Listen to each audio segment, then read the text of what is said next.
We spent a lot of lovely times together and we built a beautiful friendship. Anyone who's thinking about volunteering, my advice would be absolutely do it. Many places will immediately take you on as volunteers because they absolutely love that. But I just get reward from seeing these young people develop, and you can see they're going to grow into great young people, and that's fantastic.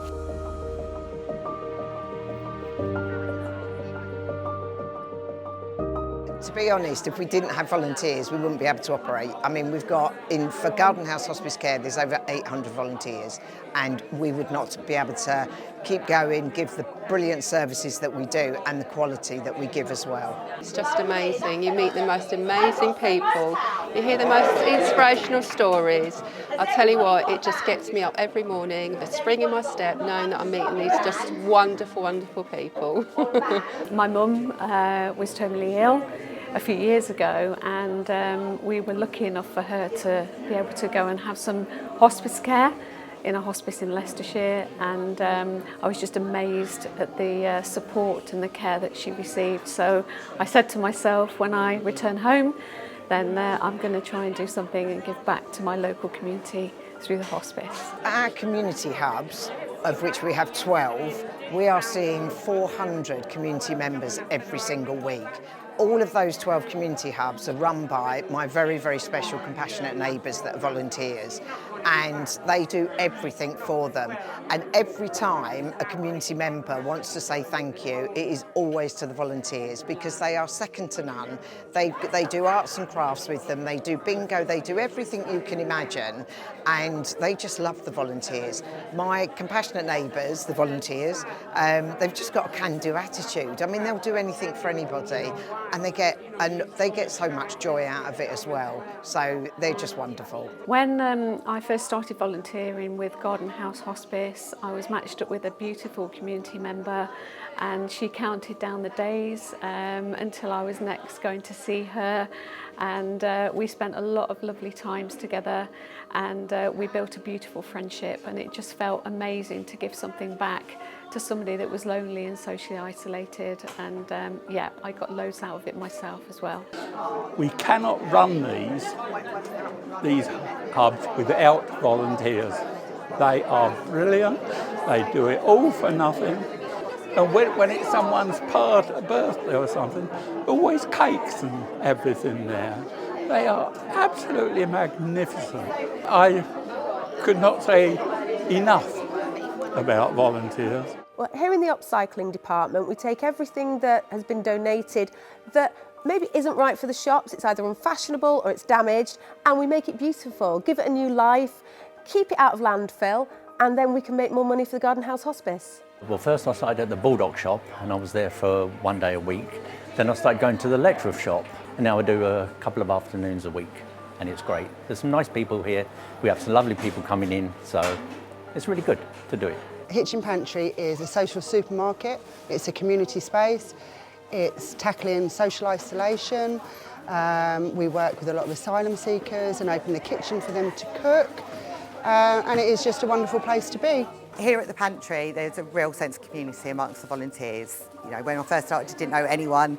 Now, we're friends, we socialise together and stuff, so that element of it is really nice. But then also the shoppers that come, so a lot of them, I mean, they're from all walks of life, but we do have a fair few asylum seekers who are in hotels where they don't have any cooking facilities, they don't necessarily know many other people, English obviously isn't their first language, so they come here and they talk to us, and we ask them about their lives, and we recommend things for them to do and places for them to go. I love coming here every Friday because it's like a big family. The volunteers are so helpful. We've been coming for about 2.5 months, and it's like a big family. They're so brilliant. They help us because obviously I've got disability problems, so they help me carry things. They help my mum, they help my stepdad, they help everybody, and they're so helpful with the information that they give, and they take you on as part of the family, which is really, really nice at Hitchin Pantry. I came to this country 1 year ago, wanted to settle in here, so and this summer I went to GoVolHerts volunteer fair, and found a pantry. So Hitchin Pantry wouldn't be the pantry without our volunteers. They come from all different walks of life, they have different backgrounds, come from different cultures, and actually they are what makes the pantry. I love volunteering with pantry because it gives me more back. I feel warmth around with these people with whom I have a mutual interests now and goals, I think. So it's a really warm place to be.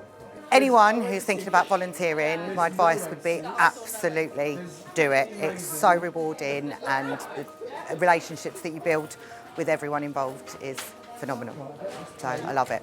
My advice for anybody who would like to be a volunteer, just to go there. It's truly rewarding, and you will find a happiness there. The British Schools Museum is home to the last known monitorial schoolroom in the world, and it was set up by volunteers, and it still is run by volunteers. So we can't run without the volunteers. Well, I've been volunteering here for probably about 18 years. So I was very young when I came, and it filled a gap in between leaving work to start with, which was lovely. For me personally, it's once I'd left university, I didn't have much experience behind me, so it was actually a great opportunity, because not many places will immediately hire you, but many places will immediately take you on as volunteers because they absolutely love that. Well, the volunteers make the museum basically. They set it up and they help make it what it is today. So they're involved in every aspect of what we do.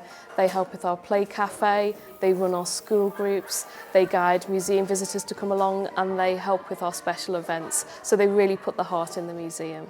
It's a great community. It's a great thing to keep you busy, especially if you are someone who's struggling between leaving uni and finding work. So it keeps you nice and busy and keeps you in a good mentality. It gives you a purpose. That is the thing. It gives you a purpose, and then it gives you a friendship group. So, you know, you learn new skills. I've learned so many new skills, and understanding the museum sector, which I knew nothing about before. So the advice I give to any young people leaving education is look at your local communities. There's volunteering opportunities everywhere, and it could lead to multiple different branches and different career paths for you. Volunteering is really something that I think you can get so much from yourself, and you're giving to others and to the people you're volunteering for. So I volunteer with Czechs. I've been working with them for about 5 years now. We work with young people who perhaps have not had the best start in life. Great thing about Czechs is it works with the whole family. So I'm out today just working with the young people, but Czechs works with the parents, it works with the school, sometimes with social workers, so really integrated. So Czechs is a great, very professional charity. I founded Czechs back in 2010, and then in 2011 we started delivering services for schools. So the relationships that we're fostering here, we can then build the relationships with the mum and the dads, and we can all work together to help support each other. So volunteering with these young people is just so rewarding, because over a series of months we see how they communicate with one another, they do better at school, we get feedback from the schools, even from the families as well. So the parents come back and say how much they've seen them improve.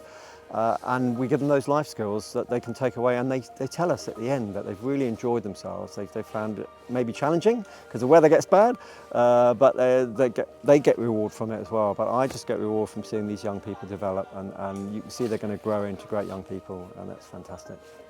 We take the children and young people out on different projects. We work with 15 different schools.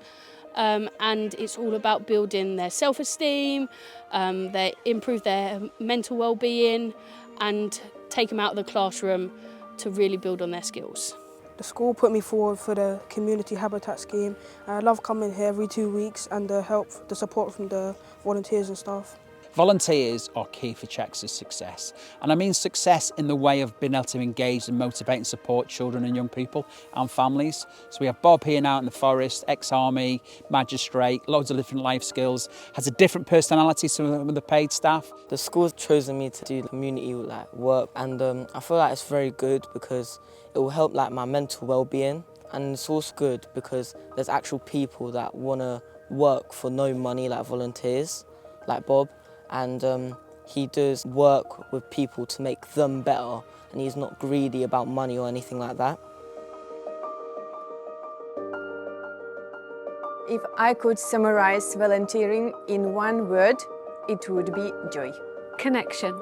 Giving. Valued. Fulfilling. Experience.